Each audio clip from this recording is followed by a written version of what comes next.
বাংলাকে বিক্রি করতে যেও না।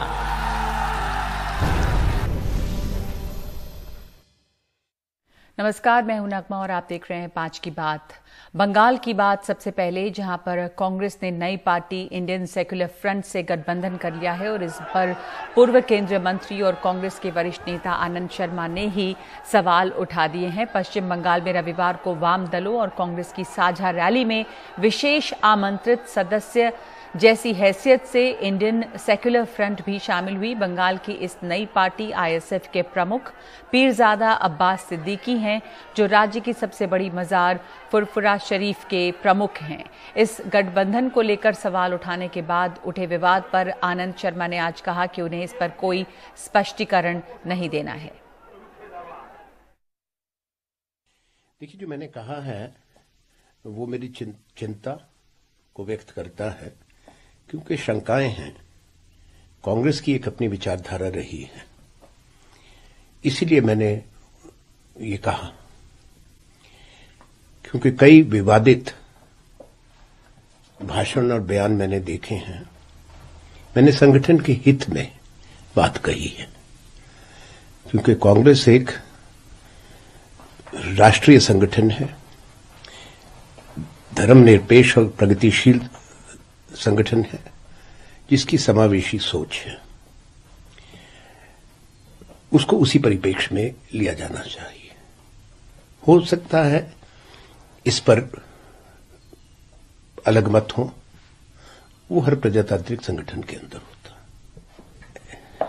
देखिए, ऐसी सोच भी दुर्भाग्यपूर्ण है। हमारा जीवन कांग्रेस के प्रति समर्पित रहा है और कांग्रेस की विचारधारा को हमने हमेशा आगे बढ़ाया है। खासतौर पे मेरे बारे में जो लोग जानते हैं संगठन के में योगदान को, मैं राजनीतिक संवाद में सभ्यता की महत्व देता हूं। सभ्यता को, इसमें शालीनता रहनी चाहिए। अगर मतभेद कभी विचार के या सोच के हों, उसको मैं व्यक्तिगत मतभेद नहीं बनाता। मैं उससे हमेशा दूरी रखता हूं। ये मेरे संस्कार है और मैं उसी पर रहूंगा। जहां तक बीजेपी से लड़ने की बात है, संसद और संसद के बाहर हमारा रिकॉर्ड पूरे देश को मालूम है और आप लोगों को भी मालूम है। मुझे कोई स्पष्टीकरण नहीं देना, ना ही कोई मुझे इस पर प्रामाणिकता की आवश्यकता। पश्चिम बंगाल कांग्रेस के अध्यक्ष अधीर रंजन चौधरी ने डीटीवी से बातचीत में कहा कि आनंद शर्मा किसी को खुश करने के लिए ये सब कर रहे हैं। सबसे बड़ा सवाल है कि आपके पार्टी के नेता ही अब इस गठबंधन पर सवाल उठाने लगे हैं। राज्यसभा में उपनेता जो हैं आनंद शर्मा ने ट्वीट किया है और ट्वीट करके कहा है कि ये गठबंधन जो है कांग्रेस के सिद्धांतों के खिलाफ है। आप आनंद शर्मा जैसे नेताओं को क्या कहना चाहेंगे? यही तो हमारे लिए मुश्किल है ना, उलझन भी है कि हमारे पार्टी के नेता जो हमारा सहयोगी भी है, जो हमारे उपनेता भी है, वो अगर चाहते कि इस विषय को क्या हो रहे हैं, आप जैसे सवाल पूछ रहे हैं, अगर उसका मन में ये सवाल आते और एक फोन लगा देते, जैसे कि आप मेरे को फोन करके आपकी मीडिया पे बोलने का मौका देते हैं, अगर हमारा सहयोगी एक फोन करके अगर मुझे पूछते कि भाई ये क्या हो रहे हैं, तो तुरंत ये समाधान उनको मिल जाता। लेकिन उनका तो मकसद अलग होगा, उनका मकसद अलग है, उनका नियत अलग है। वो किसी दूसरे को खुश करना चाहते हैं, इसलिए वो हमें सवाल पूछने के बजाय वो सोचा कि दूसरे को हम खुश कर दें। इसके लिए उन्होंने ये मुद्दा उठाने लगे और तुरंत ट्विटर में आ जाते हैं, तुरंत मीडिया में आ जाते हैं। एक चीज थोड़ा ध्यान से गौर कीजिएगा कि देखिए, बंगाल में कांग्रेस पार्टी ये सत्तारूढ़ टीएमसी पार्टी की तानाशाही की शिकार है। हमारे सैकड़ों वर्कर जेल में सड़ रहे हैं। कौन सा केस में? नारकोटिक ड्रग्स केस में। ये बंगाल में आज सांप्रदायिक बीजेपी पार्टी सारे बंगाल में हिंसा और नफरत की माहौल पैदा कर रहे हैं। तो हमारे नेता को इस विषय पे एक लफ्ज बोलने को नहीं सुनते हैं। मैं तो मतलब तो साफ है कि जितना हो सके कांग्रेस को गाली दिया करो, कांग्रेस को छवि को धूमिल किया करो, बाकी जो सांप्रदायिक ताकतें हैं, जो तानाशाही की ताकतें हैं, इनके खिलाफ कुछ मत कहो। यही इनका तमन्ना है ना। तो इसी मकसद के साथ वो ये बात अगर ट्विटर में रखते तो हम क्या कर सकते। उनका नियत में खोट है, उनका मकसद किसी दूसरे को खुश करना है। यही इसलिए ये सारे मुद्दा उठाए जा रहे हैं। नहीं तो एक फोन कॉल में उनके सारे जो सवाल, वो सवाल की समाधान हम कर सकते थे एक फोन कॉल पे। हमारे साथ जुड़ रहे हैं मनोरंजन भारती। इस पर चर्चा करने के लिए आपने बात की अधीर रंजन चौधरी से। अधीर रंजन चौधरी जिस संकट की ओर इशारा कर रहे हैं, वो संकट अब खुलेआम सबके सामने है कि कांग्रेस के अंदर में किस तरह की फूट है। अब कुछ दिन पहले गुलाम नबी आजाद ने जो बातें कही, प्रधानमंत्री मोदी की तारीफ की, उसको लेकर आज विरोध प्रदर्शन भी हो रहे हैं उन पर। लेकिन ये दिख रहा है कि आनंद शर्मा कुछ कह रहे हैं। तो जब चुनाव हैं इतने सारे राज्यों में, उस समय कांग्रेस में एकजुटता या एक नीति के बजाय जो अंदरूनी फूट है वो और ज्यादा सामने आ रही है। मनोरंजन जी हाँ, यही विडंबना है कांग्रेस की। और ये सबसे बड़ा सवाल है, सबसे वैलिड क्वेश्चन है कि जब 5 राज्यों में चुनाव की घोषणा हो चुकी है, जब लीडर्स को चुनाव प्रचार के लिए जाना चाहिए, तो इस तरह के इश्यूज पे आपस में बयानबाजी और उसके बाद जिस ढंग से एक दूसरे पर आरोप प्रत्यारोप लग रहे हैं, वो एक तरह से कांग्रेस की जगहसाई हो रही है। एक चीज़ मैं आपको बता दूं, यहाँ पर आप जरा देखें तो लोकसभा के सांसद और राज्यसभा के सांसद के दौरान जो एक कम्युनिकेशन गैप होता है, या एक कहें कि एक रुतबे की बात होती है, वो काफ़ी कुछ झलक रहा है यहाँ पे। क्योंकि अब उनको मालूम है कि 2 बड़े नेता जो कांग्रेस के, अब एक गुलाम नबी आजाद साहब का तो राज्यसभा खत्म हो गया, आनंद शर्मा का भी आने वाले दिनों में खत्म हो जाएगा और कहीं से इनको राज्यसभा मिलेगी नहीं। तो उनके डिसिडेंस को इस ढंग से जो है लोकसभा सांसद लेते हैं। और बार बार आगे इंटरव्यू में अधीर रंजन ने कहा कि मैं 5 बार चुनाव जीत चुका हूं। तो एक तरह से कटाक्ष भी है कि आप लोकसभा में आइए, लड़िए। उन्होंने ये भी कहा कि आप आइए बंगाल, आइए, हमारी मदद कीजिए। तो ये डिफरेंस जो है वो आपको देखने को मिलेगा और हमेशा से लोकसभा सांसद और राज्यसभा सांसदों के बीच रहा है। जी, और इसका नुकसान काफी इस चुनाव में भी होगा। अब जैसे आनंद शर्मा कह रहे हैं और खुलकर अधीर रंजन चौधरी ये कह रहे हैं कि वो किसी और को खुश करने के लिए ऐसी बातें कह रहे हैं, इसका मतलब जो फूट है पार्टी में, उसका नुकसान चुनाव के दौरान देखा जा सकता है। और क्या आपको लगता है कि इसके पहले किसी तरह की कोई एकजुटता की कोशिश होगी? ये जो एक फूट पड़ी हुई है, एक अलग ग्रुप बन चुका है। नहीं, ये ग्रुप है। अब ये अनफॉर्चुनेटली ये ग्रुप रहेगा, ग्रुप ऑफ 23 कहा जा रहा है। हालांकि इनमें से कई नेताओं से मेरी बातचीत हुई, कुछ जो है वो पल्ला झाड़ रहे हैं। आज जो जम्मू में प्रदर्शन हुआ, वो शायद उसकी उम्मीद नहीं की आप कर सकते थे, क्योंकि जम्मू से ही आते हैं गुलाम नबी आजाद। लेकिन इतना बात तो जरूर है कि जो एक एकजुटता की जो कोशिश कांग्रेस में होनी चाहिए, उसके उलट दिख रहा है। और ISF से गठबंधन पर इतना बवाल हो जाएगा, किसी को उम्मीद नहीं थी। ये गठबंधन एक्चुअली वाम दलों ने किया है। कांग्रेस, वाम दलों ने अपनी सीटें इनको दी है, 30 सीटें, जबकि कांग्रेस ने कह दिया कि वो मालदा और बाकी जगहों, मुर्शिदाबाद में एक भी सीट उन्हें नहीं देंगे। तो अब इस गठबंधन को लेकर इस ढंग का दबाव बन रहा है कि देखते हैं अब कांग्रेस आगे क्या करती है, इस गठबंधन में रहती है या निकल जाती है। धन्यवाद आपका मनोरंजन। कांग्रेस के सामने ये संकट है कि वो क्या करे, खास करके बंगाल भी उस गठबंधन में बनी रहे या निकल जाए, क्योंकि कांग्रेस की जो मूल कांग्रेस की नीतियां हैं उस पर सवाल खड़े कर रहे हैं खुद कांग्रेसी ही। आनंद शर्मा और अधीर रंजन के बीच ISF को लेकर जो खींचतान दिखाई दे रही है, उस पर वरिष्ठ कांग्रेस नेता तारिक अनवर ने कहा है कि आनंद शर्मा को पार्टी फोरम पर अपनी बात रखनी चाहिए थी। चुनाव के वक्त सार्वजनिक मंचों पर पार्टी के ऊपर सवाल उठाना ठीक नहीं है। उनसे बात की हमारे सहयोगी उमाशंकर सिंह ने। तारिक अनवर जी, आपकी अपनी पार्टी के ही लोग सवाल उठा रहे हैं कि जो इंडियन सेकुलर फ्रंट है, जो नई पार्टी बनी है, उस पर सांप्रदायिक होने का आरोप लगाते हुए पार्टी की प्रकृति के विरुद्ध उनके साथ समझौता करने का, उनके साथ अलायंस में जाने का आरोप लगा रहे हैं कुछ नेता, खासतौर पे आनंद शर्मा। देखिए, आनंद शर्मा जी हमारे पार्टी के बहुत वरिष्ठ नेता हैं, लंबे समय से वो पार्टी से जुड़े हुए हैं। मेरा सलाह उनको यही होगा कि अगर ऐसी कोई बात उनको लगती है कि कांग्रेस के नीति के विरुद्ध या कांग्रेस से आइडियोलॉजी के विरुद्ध कुछ काम हो रहा है, तो या तो उनको कांग्रेस अध्यक्ष से बात करनी चाहिए, उनसे संपर्क करना चाहिए, उनको पत्र लिखना चाहिए। या फिर उनको सीधे पश्चिम बंगाल के अध्यक्ष हैं अधीर रंजन जी, जो वहाँ के बहुत वरिष्ठ नेता हैं, लगातार लोकसभा में जीत रहे हैं, वो लोकप्रिय नेता हैं, उनसे बात करनी चाहिए थी। इस तरह से सार्वजनिक तौर पर पार्टी की नीति के बारे में या पार्टी के पॉलिसी के बारे में कोई कमेंट करना, मैं समझता हूँ कि आज की तारीख में वो मुनासिब नहीं। लेकिन उन लोगों ने कोशिश तो की थी, उन लोगों ने एक चिट्ठी लिखी थी, पार्टी के भीतर जिस तरह से फैसले होते उसको लेकर एक सर्वकालिक, एक पूर्णकालिक अध्यक्ष की मांग की थी। ये कहा था कि तमाम जो निर्णय हों वो चुनाव के जरिए हों। उस बात को भी कई महीने बीत गए, पार्टी ने अब तक उनकी मांगों पर ध्यान नहीं दिया, तो इससे पार्टी में उन नेताओं के बीच असंतोष बढ़ा है। तो आप लोग जड़ से क्यों नहीं खत्म करते उस समस्या को कि बार बार ट्विटर के जरिए बातें निकलकर सामने आती है? नहीं, ये कोई ज़रूरी नहीं है। ये पार्टी नेतृत्व को फैसला करना होता है कि किसकी बात माननी है, किसकी नहीं माननी है। राय देने का अधिकार सबको है, लेकिन ये आप कंपेल नहीं कर सकते हैं लीडरशिप को कि आप जो हम राय दे रहे हैं, जो हम मशवरा दे रहे हैं वही सही है, बाकी गलत है। तो फिर पार्टी लोकतांत्रिक कहाँ से रही? अगर लीडरशिप को है कि आप वर्किंग कमेटी में अपनी बात कहिए, लेकिन अगर वर्किंग कमेटी में कोई बात स्वीकार होती है तो उसको माना जाएगा। लेकिन आप इस तरह से सार्वजनिक करके मीडिया में जाइएगा और चाहिएगा कि लीडरशिप आपकी बात माने, तो ये तो कोई भी पार्टी इसको स्वीकार नहीं करे। क्या अनुशासनात्मक कार्रवाई की दिशा में आप बढ़ेंगे, खासतौर पे वो पार्टी नेता जो पार्टी मंच से इतर जाकर सोशल मीडिया के जरिए सवाल उठा रहे हैं और सवाल पूछ रहे हैं?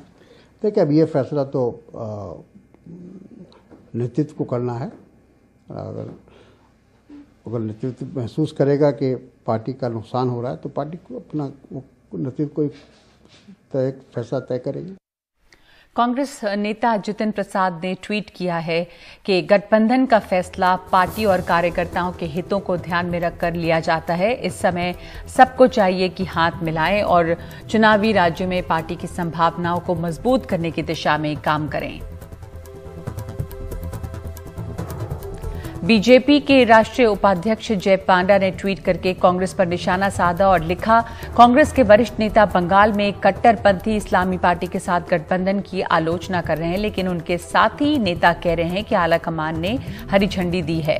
अब असम में AIUDF बिल्ली के गले में घंटी कौन बांधेगा, जो कांग्रेस और नई सहयोगी और अवैध प्रवासियों की कट्टर इस्लामी पार्टी है, जिसे दिवंगत तरुण गोगोई जी ने प्लेग की तरह हमेशा दूर रखा। और चुनाव की तारीखों के ऐलान के साथ ही पश्चिम बंगाल में चुनावी बिगुल बज गया है। बीजेपी के पक्ष में माहौल बनाने के लिए उत्तर प्रदेश के मुख्यमंत्री योगी आदित्यनाथ पश्चिम बंगाल के मालदा में रैली कर रहे हैं और कई मुद्दों पर उन्होंने ममता सरकार को घेरा है। योगी आदित्यनाथ ने कहा कि आज बंगाल में अराजकता और बदहाली दिखाई देती है। बंगाल में केंद्र सरकार की कल्याणकारी योजनाओं को लागू नहीं होने दिया जाता है। उन्होंने कहा कि बंगाल में सरकार के संरक्षण में अपराध और आतंकवाद ने केवल यहां की सुरक्षा के सामने संकट खड़ा कर रहा है, बल्कि देश की सुरक्षा को भी चुनौती देता दिखाई देता है। आज बंगाल में दुर्गा पूजा पर प्रतिबंध लगाया जाता है। बंगाल में जय श्री राम के नारे को प्रतिबंधित करने का काम किया जाता है। कभी भारत को नेतृत्व देने वाला, भारत को एक नई दिशा देने वाला बंगाल आज कहां पर है? आज यहां पर गरीबी है, आज यहां पर बदहाली है, आज यहां पर अराजकता है, आज यहां पर सत्ता प्रायोजित अपराध और आतंकवाद न केवल यहां की सुरक्षा के सामने गंभीर संकट खड़ा कर रहा है, बल्कि देश की सुरक्षा को भी चुनौती देते हुए दिखाई देता है। आज बंगाल में केंद्र सरकार की कल्याणकारी योजनाओं को लागू नहीं करने दिया जाता है और आज बंगाल के अंदर एक तरफ यहां पर जिस बंगाल ने आदिशक्ति मां भगवती दुर्गा के अनुष्ठान का श्री गणेश करके पूरे देश के अंदर शक्ति का एक नया संचार किया था, आज उस बंगाल के अंदर दुर्गा पूजा पे प्रतिबंध लगाया जाता है। आज बंगाल के अंदर एक बार फिर से जय श्री राम के नारे को प्रतिबंधित करने का कार्य किया जा रहा है। लेकिन याद रखना, भारत की जनता राम के बगैर कोई काम नहीं करती है। जब आपस में मिलती है तो राम राम कहती है। घर में कोई काम होता है तो राम नाम का जप करती है, और जब किसी परिजन की अंतिम यात्रा भी निकालती है तो फिर राम नाम सत्य है के साथ ही उस यात्रा को भी आगे बढ़ाने का कार्य करती है। राम के बगैर भारत का कोई काम ही नहीं, और जो रामद्रोही हैं उनके अभी भारत में कोई काम नहीं, बंगाल में कोई काम नहीं। ये संकल्प हम सबको लेकर के चलना है।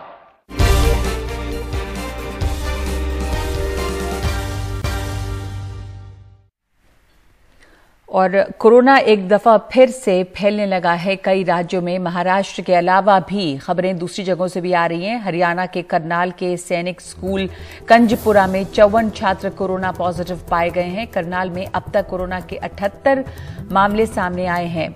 हमारे सहयोगी मोहम्मद गजाली हमारे साथ जुड़ रहे हैं। गजाली, एक दफा फिर से नंबर ऑफ केसेस बढ़ने लगे हैं और इस स्कूल के बारे में क्या डिटेल्स आई हैं अभी?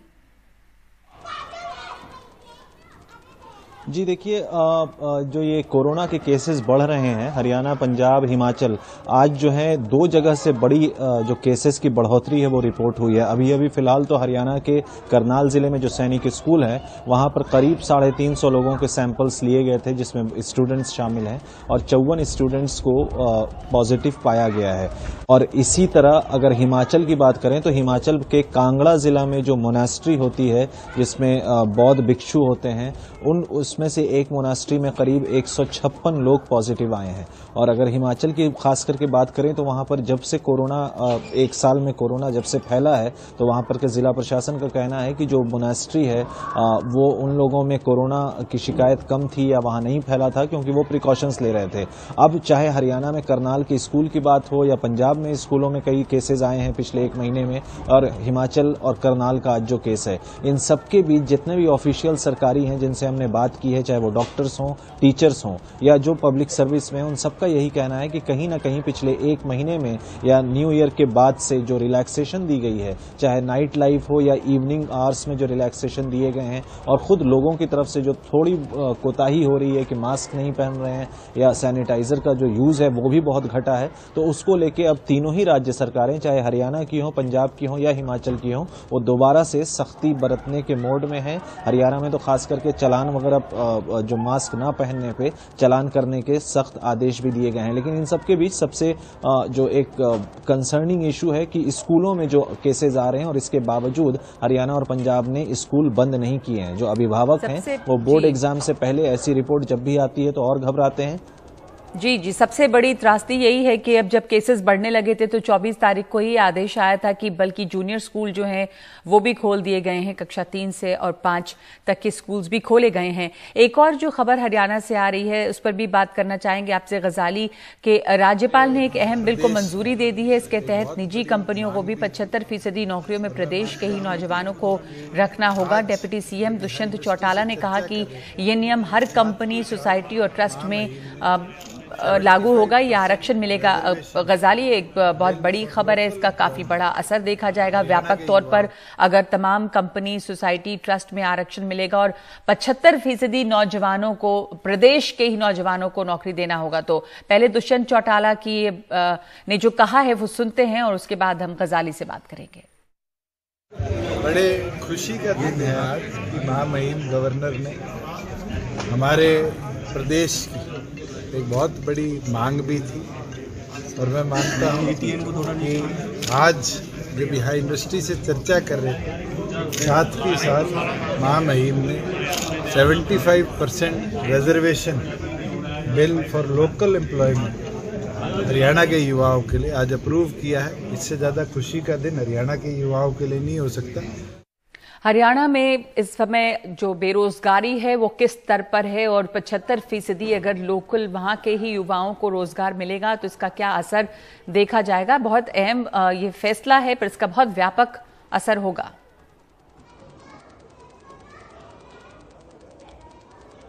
जी देखिए, अभी एक तो 5 तारीख से जो है विधानसभा की बजट सेशन की शुरुआत है और पिछले 6 महीने में किसान आंदोलन को लेकर जैसा माहौल बना हुआ है पंजाब और हरियाणा में, और खास करके हरियाणा की बात करें तो हमने रिपोर्ट भी किया है कि कैसे जो सत्ता के नेता हैं, जो सत्ता में भाजपा या जेजेपी के नेता हैं, और उनसे काफी ज्यादा उम्मीद थी, खास करके जो जाट समुदाय के नेता हैं, कि गांव में उनसे ये ज्यादा उम्मीद की जा रही थी कि वो किसान कानून के फेवर में बोलेंगे। लेकिन कहीं ना कहीं बिल्कुल ही बीजेपी और जेजेपी की जो सरकार है उसको हर जगह से उनके लीडर्स को कहीं हॉस्टाइल बिहेवियर देखने को मिल रहा था। तो इन सब के बीच बजट सेशन से पहले जहां विपक्ष जो है नो कॉन्फिडेंस मोशन लाने की भी बात कर रहा था, किसान और कृषि कानून के मुद्दे को लेके वो सरकार को घेरने की कोशिश कर रहा था, ऐसे में एन 3 दिन पहले गवर्नर का ये 75% रिजर्वेशन का जो बिल है उसको अप्रूव कर देना बहुत बड़ी कह सकते हैं कि शॉट इन द आर्म है इस सरकार के लिए,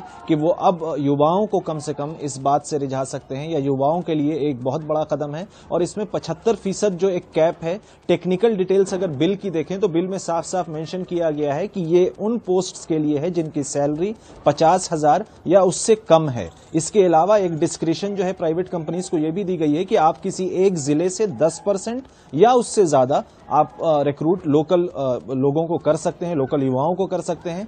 और ये दोनों रिक्रूटर यानी कंपनियां और जो अप्लाई करने वाले बच्चे या नौजवान हैं, उन दोनों को ही एक सिंगल पोर्टल है जिसमें दोनों को रजिस्टर करना होगा।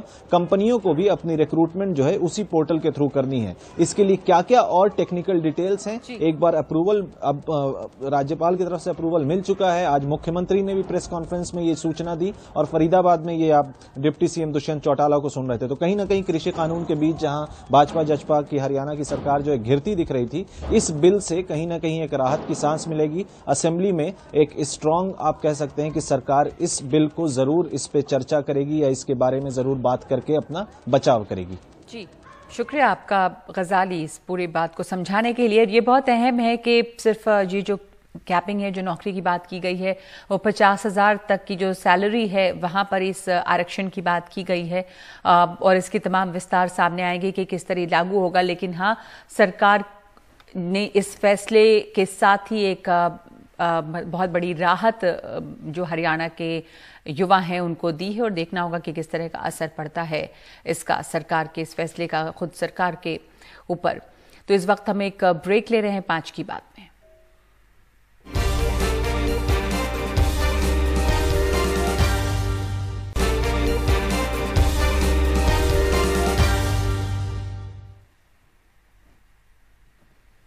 हाथरस में 2 साल पहले छेड़खानी की शिकायत करने वाली लड़की के पिता की हत्या कर दी गई है। इस हत्याकांड में छेड़खानी के आरोपी के साथ 3 और लोग शामिल थे जो उसी के परिवार के सदस्य हैं। सोमवार शाम 4:30 बजे पीड़ित और आरोपी के परिवार के बीच बहस हो गई, जिसके बाद आरोपी ने लड़की के पिता पर गोली चला दी। अस्पताल ले जाते वक्त उनकी मौत हो गई। हत्याकांड में शामिल एक आरोपी को गिरफ्तार कर लिया है और दूसरों की तलाश की जा रही है। आपको बता दें कि छेड़खानी के आरोप के बाद आरोपी साल 2018 में 1 महीने जेल में भी रहा था, जिसके बाद लोअर कोर्ट से उसे जमानत मिल गई थी।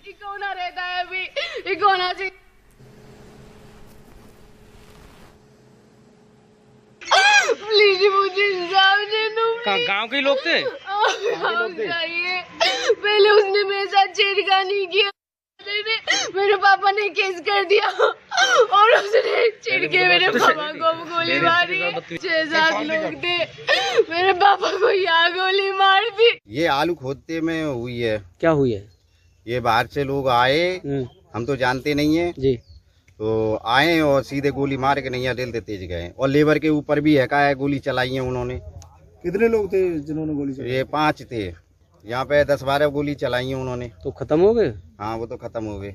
महिलाओं के बीच में आपस में पुरानी रंजिश को लेकर कहा सुनी और विवाद हुआ। उनके बीच में हॉट टॉक हुई। इस हॉट टॉक के बाद आवेश में आकर मृतक पे फायर कर दिया, जिससे गोली लगने से मृतक गंभीर रूप से घायल हो गए और अस्पताल ले जाते वक्त उनकी मृत्यु हो गई। इस घटना के बाद परिजनों की लिखित तहरीर के आधार पर 4 नामजद आरोपियों के विरुद्ध सुसंगत धाराओं में अभियोग पंजीकृत किया गया है। इनकी शीघ्र गिरफ्तारी हेतु टीमों का गठन कर दिया गया है और हम अथक प्रयास कर रहे हैं और शीघ्र इन्हें गिरफ्तार करके इन चारों अभियुक्तों के विरुद्ध सख्त से सख्त कानूनी कार्रवाई अमल में लाई जाएगी।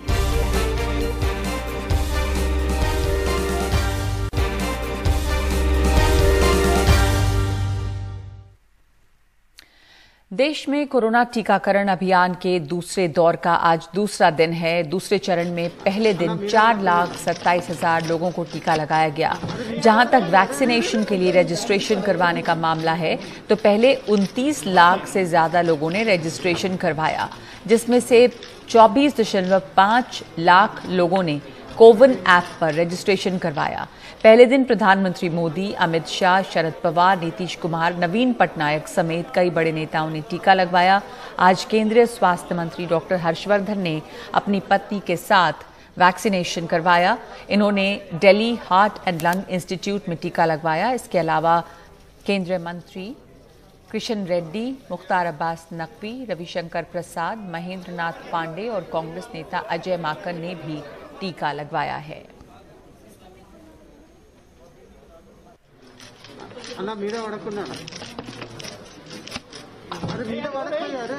भारत सरकार ने अपने खर्चे से सारे देशवासियों के लिए वैक्सीन की व्यवस्था की है और मुझे ये भी कहना है, आज मंगलवार का दिन है। आप सबको मैं ये कहना चाहता हूं कि ये वैक्सीन कोविड के खिलाफ लड़ाई में हम सब भारतवासियों के लिए संजीवनी का काम करेगी। हनुमान जी को संजीवनी को लाने के लिए आधे भारत को क्रॉस करके उड़कर जाना पड़ा था, लेकिन आपके लिए देशवासियों ये संजीवनी आपके निकट के सरकारी एवं प्राइवेट अस्पताल के अंदर उपलब्ध है। मैंने और मेरी पत्नी ने अस्पताल में अपनी अपनी डोज के लिए 250 रुपया देकर इस वैक्सीन को लगवाया है। कल प्रधानमंत्री मोदी, गृहमंत्री और विदेश मंत्री ने वैक्सीनेशन करवाया और उसके बाद अब रक्षा मंत्री राजनाथ सिंह ने भी कोरोना वैक्सीन की पहली डोज ली है।